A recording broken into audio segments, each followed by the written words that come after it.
நம் கையில் என்ன இருக்கின்றது? Praise the Lord. உங்களுக்கு கடுகளவு நம்பிக்கை இருந்தால் நீங்கள் இம்மலையை பார்த்து இங்கிருந்து பெயர்ந்து அங்கு போ என கூறினால் அது பெயர்ந்து போகும். உங்களால் முடியாதது ஒன்றும் இராது என நான் உங்களுக்கு சொல்லுகிறேன் என மத்தேயு 17:20 இயேசு கூறியதை பார்க்கின்றோம். மேலும் உன் கையில் இருக்கிறது என்ன என்ற கேள்வியோடு ஆண்டவர் மோசேயோடு இடைப்பட்டார்.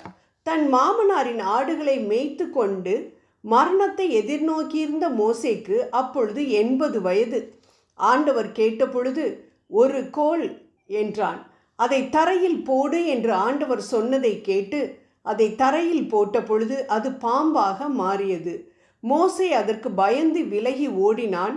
அப்பொழுது ஆண்டவர் உன் கையை நீட்டி அதன் வாளை பிடி என்று சொன்ன பொழுது அவன் வாளை தைரியமாக பிடித்த பொழுது அது திரும்பவும் அவனுடைய கோலாக மாறியதை நாம் விடுதலை பயணம் யாத்ராகமம் 4வது அதிகாரம் 2-4 வரை பார்க்கின்றோம். இந்த இடத்தில் ஒரு அதிசயம் நிகழ்ந்தது.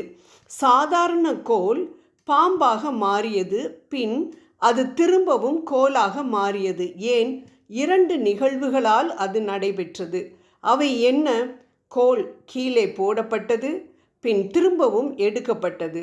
ஆம் அன்பானவர்களே, நாமும் ஆண்டவர் உன் கையில் இருக்கிறது என்ன என்று நம்மை கேட்கும் பொழுது தைரியமாக நம் பலவீனங்களை சொல்வோம். தற்பெருமை, பொறாமை, கீழ்ப்படியாமை, உலக ஆசை, பொய், சுயசித்தம், பாவங்கள், கோபம், எரிச்சல் போன்ற எவையெல்லாம் நாம் ஆண்டவரை நோக்கி வளர முடியாதபடி தடுத்து கொண்டிருக்கின்றதோ அவைகளையெல்லாம் ஆண்டவரை நோக்கி பார்த்தபடி கீழே போடுவோம். அப்பொழுது அவை பாம்பாக மாறுவதை பார்க்கும் பொழுதுதான் நமக்கு தெரியும் எவ்வாறு அது பாம்பின் விஷத்தை போல இது நாள் வரையிலும் நம் சந்தோஷத்தையும் சமாதானத்தையும் கெடுத்து கொண்டிருந்தது என்று. ஆம் அன்பானவர்களே, மோசேயின் கையில் அது இருந்த பொழுது அது வெறும் கோலாகத்தான் இருந்தது. கீழே போட்ட பொழுதுதான் அது ஒரு பாம்பாக மாறியது. அதே போல்தான் நமது எந்த துர்க்குணமும் நம்மை விட்டு அகலாதிருக்கும் பொழுது நமது உள்ளார்ந்த மனிதனுக்கு எதுவும் தெரியாது. ஆனால் எப்பொழுது அதை கீழே போடுகின்றோமோ, அதாவது எப்பொழுது அதை விட்டு விடுகின்றோமோ, அப்பொழுதுதான் அது எவ்வாறு நம் சந்தோஷத்தை இவ்வளவு நாள் கெடுத்து கொண்டிருந்தது என்பது நமக்கு தெரியும். இதை அநேகர் சொல்லும் சாட்சிகளிலிருந்து தெரிந்து கொள்ளலாம். குறிப்பாக குடிப்பழக்கத்திலிருந்து மீண்டவர்கள், ஐயோ எவ்வளவு நாட்கள் என் குடும்பத்திற்கு தொல்லையையும் அவமானத்தையும் கொடுத்து கொண்டு வந்தேன் என்பது இப்பொழுதுதான் எனக்கு தெரிகின்றது.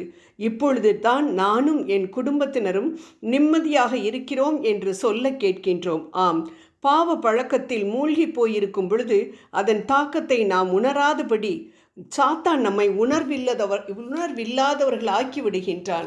ஆனால் எப்பொழுது நாம் அவன் பிடியிலிருந்து விலகி அந்த பாவ பழக்க வழக்கங்களை விட்டொழிக்கின்றோமோ அப்பொழுது முழு விடுதலையையும் உணர்வோம். மேலும் மோசே கீழே கிடந்த பாம்பை தைரியமாக தூக்கிய பொழுது அது கோலாக மாறியதை பார்க்கின்றோம். ஆம், நாமும் தைரியமாக ஆண்டவர் மேல் உள்ள நம்பிக்கையோடு நமது பலவீனங்களை கீழே போடுவோம். அது நாம் செய்ய வேண்டிய கடமை. அது மீண்டும் தலை தூக்காமல் அதை மிதித்து போடுவது ஆண்டவருடைய காரியம். இவ்வாறு என்னால் எவ்வளவுதான் பொறுத்து போக முடியும்? பொறுக்க முடியாதபடி தான் நான் பேசுகின்றேன். கோபத்தை தூண்டும் பொழுது அதை எப்படி அடக்க முடியும் என்னால்? என்னை போல படித்தவர் யாராவது உண்டா எங்களது சுற்றத்தில்?